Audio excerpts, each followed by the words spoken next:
और चलिए सीधा आपको यमुनानगर लेकर चलते हैं। हमारे संवाददाता सरबजीत बावा हमारे साथ जुड़ गए हैं। सरबजीत, एक तरफ जीत का जश्न है तो दूसरी तरफ हार को लेकर मायूसी भी है। यमुनानगर जिले में किस तरह के नतीजे आए हैं, नतीजों के साथ साथ तस्वीरों से भी हमें रूबरू कराएं। देखिए, बिल्कुल आप बता दूं कि यमुनानगर की बात करें, अभी तक 3 विधानसभाओं के जो है नतीजे घोषित हुए हैं। सढौरा का विधानसभा का अभी जो एक राउंड है वो अभी बाकी बचा है। बता दूं कि जगाधरी से जो है कड़ा मुकाबला चलता रहा। कांग्रेस प्रत्याशी अकरम खान और पूर्व मंत्री कंवरपाल के बीच में, और आखिर क्योंकि शुरू से ही देखा जाए तो अकरम खान जो है लगभग 15 से 20-22 हजार के करीब की शुरू से लीड लेते रहे, लेकिन जैसे ही शहर के बॉक्स खुले वो लीड कम होती 7,000 तक पहुंच गई। लेकिन 7,000 तक जो है जो अकरम खान है उन्होंने जीत हासिल की है जगाधरी विधानसभा से। वहीं मैं बता दूं कि यमुनानगर की बात करूं, यमुनानगर से वो जो विधायक थे घनश्याम दास अरोड़ा भारतीय जनता पार्टी के, उन्होंने लगभग 23,000 वोटों से जो है जीत हासिल किया। कांग्रेस के प्रत्याशी रमन त्यागी को हराया है। और वहीं मैं बात करूं रादौर से, तो रादौर के जो विधायक विशाल लाल सैनी थे, उन जो कांग्रेस के प्रत्याशी थे उनको हराया है भारतीय जनता पार्टी के प्रत्याशी श्याम सिंह राणा ने। लगभग 15,000 वोटों से जो है उनको हराया है। तो मैं बता दूं कि अभी यमुनानगर में जो विधानसभा सढौरा है उनका अभी रिजल्ट बाकी है, वो 19वां राउंड चल रहा है। जी, सरबजीत बाबा हमारे संवाददाता यमुनानगर से जानकारी दे रहे हैं किस तरह से कुछ सीटों पर जो हार और जीत है वो लगभग तय हो गई है। उसके अलावा कुछ सीटों पर अभी भी नतीजे आना बाकी हैं। बड़ी जानकारी आपको बता दें जो इस वक्त अभी अभी सामने आ रही है, चुनावों से जुड़ी हुई, नतीजों से जुड़ी हुई, उससे आपको रूबरू करा दें। हार और जीत के इन समीकरण के बीच नतीजों के साथ साथ बड़ी खबर, बड़ी जानकारी आपको इलेक्शन ब्रेकिंग में बता रहे हैं। 39 वोट से हारे बृजेंद्र सिंह, बड़ी खबर सामने आई है। बीजेपी प्रत्याशी देवेंद्र अत्री ने हरा दिया है। बेहद महत्वपूर्ण मुकाबला यहां पर चला था उचाना कला सीट से। उचाना से कांग्रेस के उम्मीदवार पूर्व सांसद बृजेंद्र सिंह की हार हुई है। बेहद ही चौंकाने वाले नतीजे सामने आए हैं। दरअसल सुबह से ही बृजेंद्र सिंह आगे चल रहे थे, लेकिन अब जो नतीजे सामने आए उसमें बीजेपी के देवेंद्र अत्री ने बाजी मार ली है। दुष्यंत चौटाला की हार हुई, बृजेंद्र सिंह की भी हार हो गई है। अंत में जीते हैं बीजेपी के प्रत्याशी देवेंद्र अत्री। मात्र 39 वोट के मार्जिन से देवेंद्र अत्री ने इस मुकाबले को अपने नाम कर लिया है। बेहद दिलचस्प मुकाबला इस पूरी उचाना कला सीट पर देखने के लिए मिला था। हालांकि सुबह से ही जिस तरह की लीड बना के चल रहे थे, अब बृजेंद्र सिंह, वो मार्जिन बहुत ज्यादा था नहीं, लेकिन उसके बावजूद भी लग रहा था कि वो निकाल देंगे सीट। लेकिन अंततोगत्वा आखिरी में जब आखिरी राउंड की मतगणना पूरी हुई है और जो नतीजे सामने आए हैं उसमें एक बहुत बड़ा झटका बृजेंद्र सिंह को लगा है। साथ ही साथ पूर्व केंद्रीय मंत्री बीरेंद्र सिंह के बेटे हैं, उन्हें लगा है। एक बेहद ही रोचक सीट उचाना कला की सीट, जहां से दुष्यंत चौटाला आए थे, उन्हें भी बहुत करारी हार मिली है। लेकिन मुकाबला माना जा रहा था जिस तरह का बृजेंद्र सिंह के, वो भी हार गए। हमारे संवाददाता अमरजीत जुड़ चुके हैं इस बीच ज्यादा बातचीत के लिए। अमरजीत, ये तो बड़ी खबर सामने आई है। सुबह से उम्मीद थी बृजेंद्र सिंह को कि वो जीतेंगे आखिरी में आते आते, लेकिन नतीजे पलट गए, भले ही 36 वोटों से ही क्यों ना। देखिए, मैं आपको बताना चाहूंगा, जो प्रदेश की हॉट सीट को माना जा रहा था, उस हॉट सीट में मुकाबला भी काफी हॉट निकल के सामने आया। जैसे जैसे लग रहा था 13-14 राउंड तक बृजेंद्र सिंह आगे चल रहे थे, लेकिन जैसे ही बीजेपी ने लीड उस बढ़त को कम किया गया, तो आखिर में आते आते भाजपा से देवेंद्र अत्री इस मैदान को पूरी तरीके से जीतने में कामयाब रहे। लेकिन ये भी बताइए कि ये जो हार हुई है, 39 वोटों की हार हुई है, कितने कौन से राउंड थे जब तक बृजेंद्र सिंह आगे चल रहे थे और आखिरी में देवेंद्र अत्री आगे हो गए? देखिए, 14 राउंड तक बृजेंद्र सिंह लगभग 4,000 की बढ़त के साथ बने हुए थे, लेकिन जैसे जैसे राउंड 15, 16 और 17, 16 तक आए, तो 15 और 16 में आई तो लीड कम होती आएगी। और खासकर उचाना में जो मुद्दे भाजपा की तरफ से उठाया गया था, तो परिवारवाद का और जो उचाना के शिक्षा स्वास्थ्य की जो बदहाली हुई थी पहले के 50 सालों के वर्षों में, वो मुद्दा कहीं ना कहीं मुद्दों पर जनता ने वोट किया है। अमरजीत, लेकिन ये भी बताइए, मुकाबला यहाँ पर त्रिकोणीय था, बीजेपी और कांग्रेस को किस तरह से समीकरण बने, लेकिन बताया जा रहा है निर्दलीय ने मुकाबला बिगाड़ दिया यहाँ पर। देखिए, मैं बताना चाहूंगा, दुष्यंत चौटाला जेजेपी मुकाबले में कहीं नजर नहीं थे, लेकिन जो निर्दलीय प्रत्याशी थे, उन्होंने इस मुकाबले को तिकोना किया था और आखिरकार में बीजेपी इस मुकाबले में जीत आई, क्योंकि सीधे सीधे मुकाबले में बीजेपी चुनाव हार जाती, लेकिन निर्दलीय प्रत्याशी थे, उन्होंने कम से कम 40 से 45 हजार वोटों पे डैमेज किया है। अमरजीत, कितना बड़ा झटका है पूर्व केंद्रीय मंत्री बीरेंद्र सिंह और बृजेंद्र सिंह के लिए। चुनावों से पहले लोकसभा के वक्त वो बीजेपी छोड़ कांग्रेस में आ गए थे, यहां से सीट भी मिली, चुनाव भी लड़ा, लेकिन अंत में जो नतीजे आए हैं वो तो हार हुई है। बहुत बड़ा झटका लगा है बीरेंद्र सिंह बृजेंद्र सिंह को। देखिए, बहुत बड़ा झटका है, क्योंकि वीरेंद्र सिंह ये मान के चल रहे थे कि उचाना से जीत उनकी निश्चित सुनिश्चित मान के चल रहे थे कि हमारी जीत होगी, लेकिन अंत तो नतीजे उनका अनुकूल है। ये बहुत बड़ा झटका वीरेंद्र सिंह और बृजेंद्र सिंह को है। जी चलिए, बहुत शुक्रिया आपका अमरजीत, ये पूरी जानकारी देने के लिए। बेहद ही रोचक और कांटे का मुकाबला इस सीट पर नजर आया था। एक और बड़ी जानकारी नतीजों से जुड़ी हुई आपको बता दें, बड़ी खबर, बड़ी जानकारी इस वक्त की जो सामने आ रही है। प्रधानमंत्री नरेंद्र मोदी ने मुख्यमंत्री नायब सिंह सैनी से फोन पर बातचीत की है, जीत की बधाई दी है। चुनावी नतीजों के बाद बात की है। सूत्रों के अनुसार ये बड़ी खबर, नायब सिंह सैनी को फोन पर जीत की बधाई दी गई है। नायब सिंह सैनी के चेहरे पर चुनाव लड़ा गया।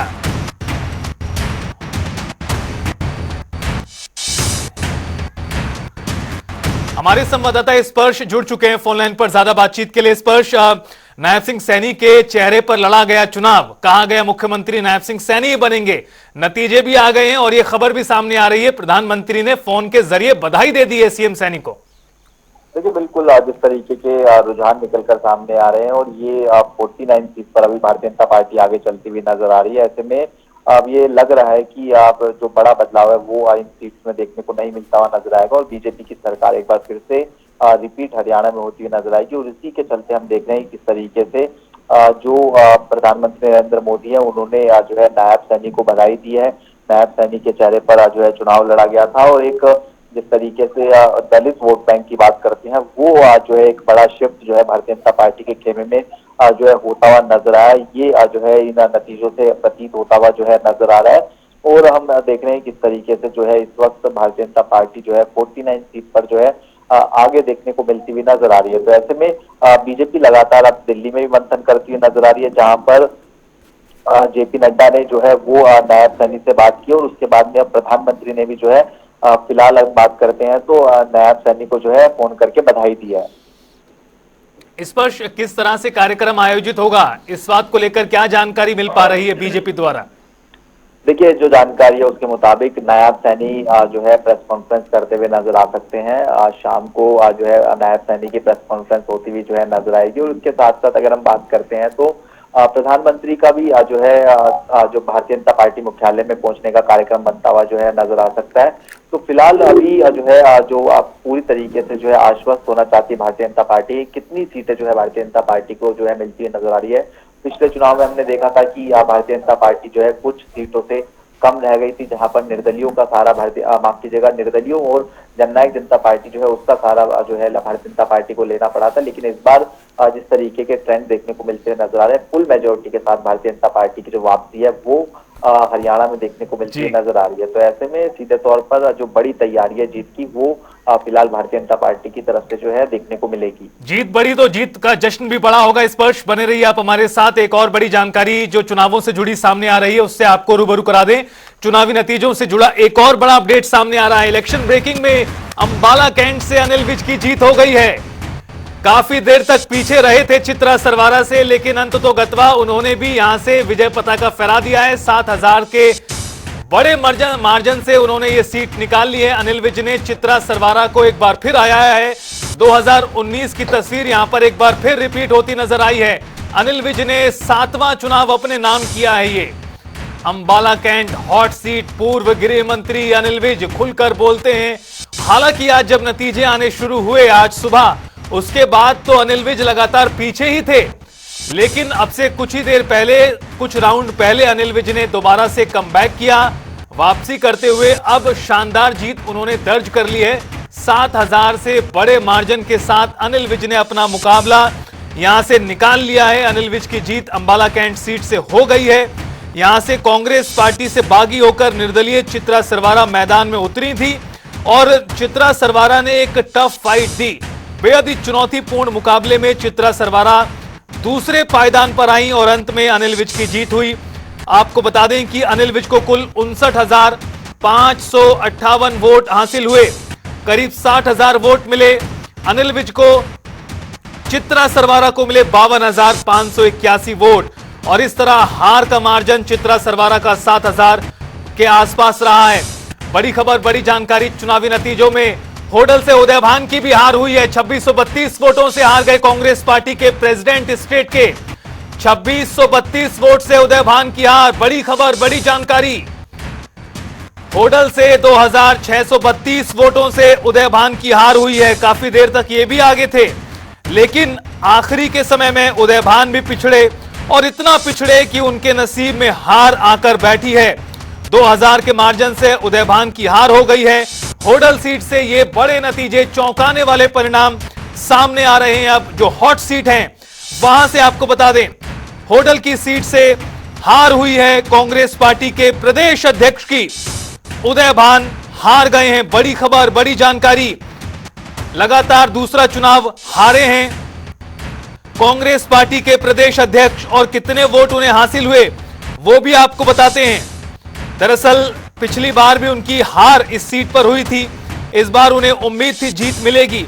काफी वक्त तक वो मुकाबले में भी थे और अंत में आते आते जब पूरी तरह ईवीएम खुली तो उनकी हार हुई। भगत सिंह तेवतिया हमारे संवाददाता जुड़ गए हैं फोन लाइन पर इस खबर पर ज्यादा जानकारी के लिए।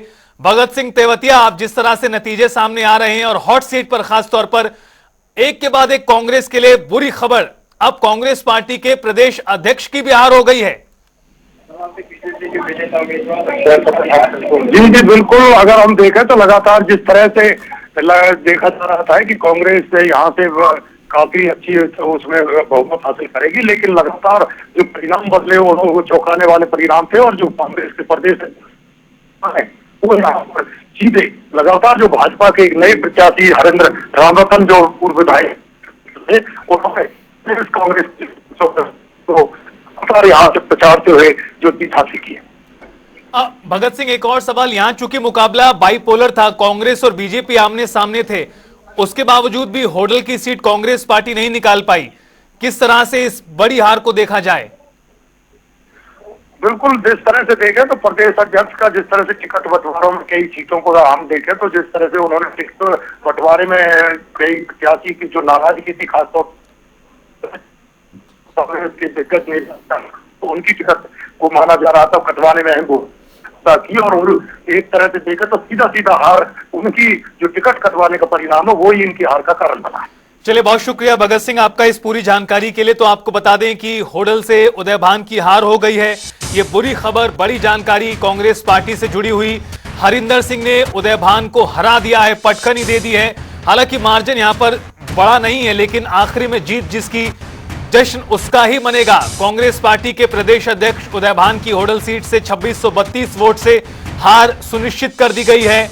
हालांकि काफी समय तक आज सुबह से ही उदय भान आगे पीछे होते रहे। एक वक्त आया जब उदय भान की लीड भी बढ़ी, लेकिन जैसे ही हरिंदर सिंह वाली ईवीएम खुलना शुरू हुई, यानी उनके इलाकों वाली, वहां पर वो मार्जिन जो था वो वापस आया। उदय भान पीछे हुए, इतना पीछे हुए कि अब उनकी हार हो चुकी है।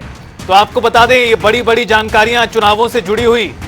एक तरफ कांग्रेस पार्टी के बड़े नेता बृजेंद्र सिंह की हार हुई है उचाना कला सीट से, दूसरी तरफ उदय भान भी हार गए हैं। बड़ी खबर, बड़े झटके कांग्रेस पार्टी को इन नतीजों में लगे हैं। कांग्रेस जो मान रही थी उसके समर्थन में हवा बह रही है, आंधी आ रही है। वो आंधी आई तो सही, लेकिन किसी दूसरी पार्टी के लिए, भारतीय जनता पार्टी के लिए लगातार जीत की हैट्रिक बीजेपी ने लगाई है और इस बार के परिणाम सबसे बेहतर आए हैं, चाहे 14 के मुकाबले, 19 के मुकाबले।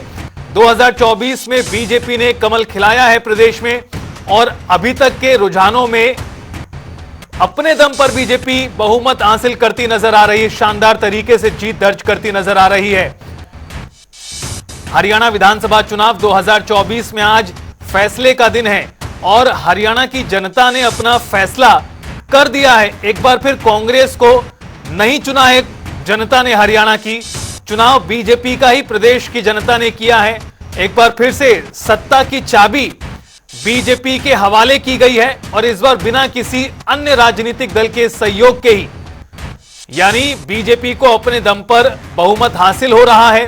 50 के आसपास में बीजेपी लगातार बरकरार है और ये टैली यहीं पर ही घूम रही है। 50, 49, 51 के आसपास बीजेपी लगातार बरकरार है। उधर दूसरी तरफ कांग्रेस पार्टी 34, 35, 36 के हेरफेर में फंस गई है। हालांकि इनेलो ने 2 सीटें निकाली हैं और निर्दलियों की बात करें तो 3 सीटों पर निर्दलीय आगे हैं या उनमें से लगभग सभी जीत भी चुके हैं। बहरहाल आपको होडल की तस्वीर बता रहे हैं। होडल से कांग्रेस पार्टी के प्रदेश अध्यक्ष हुड्डा साहब के खासम कास लगातार कांग्रेस से कहती नजर आई कि उदय भान को कांग्रेस ने प्रदेश अध्यक्ष बनाया तो प्रदेश अध्यक्ष और नेता विपक्ष ने मिलकर जो काम किया उसके जरिए एक अच्छा कॉम्बिनेशन बना। लोकसभा में वो परिदृश्य दिखा, लेकिन विधानसभा में वो फॉर्मूला काम नहीं आया। खुद प्रदेश अध्यक्ष उदय भान भी अपनी सीट लूज कर गए और बड़ी बात यह है कि इससे पिछले चुनाव में भी उदय भान को हार नसीब हुई थी और इस बार फिर उदय भान को हार नसीब हुई है। बीजेपी के हरिंदर सिंह ने हराया है